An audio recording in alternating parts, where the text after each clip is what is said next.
What do you do if you're Candace Owens and you're seen going to a place where there's a vaccine mandate? Do you admit that you've either forged a card, or do you admit that you've been vaccinated? Well, if you had that question, I give you the answer. This is Candace Owens on the Daily Wire from Wednesday. Next question. Are you really unvaccinated? Really? And then there is a shared tweet that says Candace Owens is lying to her followers about being vaccinated. And it shows me at the UFC.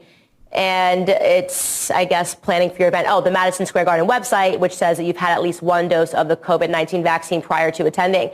I would say to the people, first and foremost, I am obviously unvaccinated. You follow the story of me trying to get a COVID test in Aspen, and I only had to get a COVID test to show that it was negative because I was unvaccinated. So I didn't go through those jumps and hoops pretending to be vaccinated. I am not getting this vaccine ever. Never going to get it. I don't care if I'm on my deathbed and they say it can save you. I'm not going to get it. I'm principally now opposed to it. And I do not understand why anybody who is healthy, able-bodied, and young would ever get this vaccine if you're not at risk of COVID. Again, personal choice. You can choose something differently. Regarding the UFC event, I would instruct you not to visit the Madison Square Garden website, but to visit the New York City law website. You better understand that every time the elites make laws for you, there is a way that they can get around the laws that they're making for you. And there are carve-outs in New York City of when you do not need to present a vaccine card. Unfortunately, I fall under one of those carve-outs. That's all I'll say about that.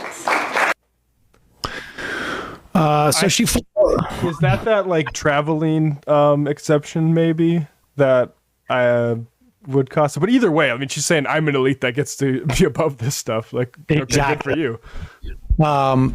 She doesn't know why young people would not get COVID. There's 4,000 young people. I mean, would get vaccine. There's 4,000 people pediatric care in hospitals right now. And we have long haul COVID.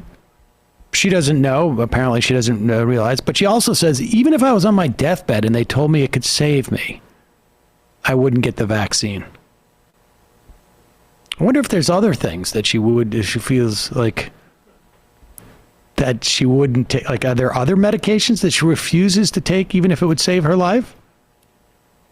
I would never. You're going to put I'm going into cardiac arrest and you're going to put those electroshock things on me? Never. No way.